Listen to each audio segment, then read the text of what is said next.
Are you spiritually open without realizing it? Have you ever walked into a room and instantly known the vibe before a single soul has spoken? Or perhaps you've had a gut feeling about a new person, a little internal nudge that turned out to be spot on weeks later. If you're nodding your head, you might be much more spiritually open than you realize.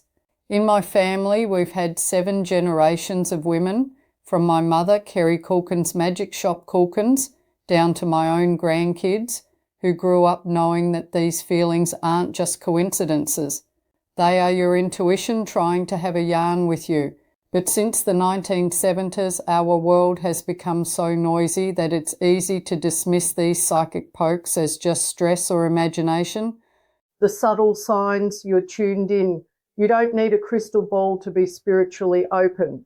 Sometimes it shows up in the most ordinary parts of your life.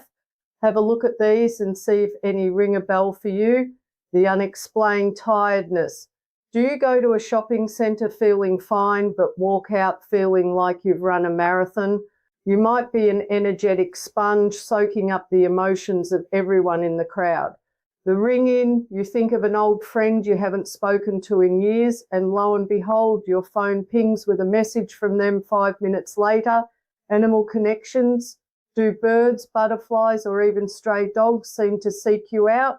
Animals are incredibly sensitive to a bright, open aura. Electrical gremlins. Do street lights flicker when you walk under them, or does your watch always seem to stop? High spiritual energy can often play havoc with electronics. The truth detector. You can tell when someone is lying to you. Even if their story sounds perfect, you aren't listening to their words. You're reading their energy. A story from my own childhood. I remember being a young girl in the 70s, sitting in our family kitchen. A lady came over to see Mum, and as she sat down, I felt this overwhelming sense of yellow. To me, it felt like sunshine and honey. I whispered to Mum, "She's going to have a baby boy, isn't she?"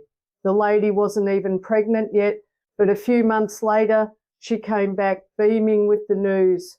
Back then, I didn't realise I was reading her field. I just thought everyone saw the world in colours and feelings.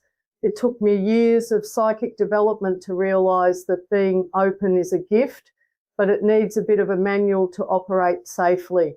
Why realising this changes everything? When you acknowledge that you are spiritually open, your health, career and relationships make much more sense. You stop blaming yourself for being too sensitive and start seeing it as your superpower. You begin to understand why you need more quiet time than others, or why you're drawn to certain places and repelled by others. It's about living with honesty and integrity toward your own nature.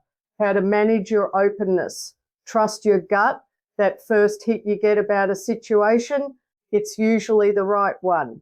Grounding. Spend time with your feet on the grass or near the ocean. It helps bleed off the extra energy you pick up from others. Learn the tools, whether it's tarot, palmistry, or numerology. Having a framework helps you categorize the information you're receiving. Embracing your path, being spiritually open, is a beautiful way to live, but it can be a bit overwhelming if you're doing it without a map. My family legacy has always been about empowering people to take control of their gifts so they can find luck and clarity on their own terms. You aren't crazy, and you certainly aren't alone. You're just tuned into a frequency that most people have forgotten how to hear. Sarah Kulkens. Does any of this sound like you? I'd love to help you figure out exactly what your gifts are and how to use them to improve your daily life. It's all about finding that balance between the physical and the spiritual. Would you like me to look at your palmistry or numerology during a private phone reading to see what your soul's blueprint says about your intuitive potential?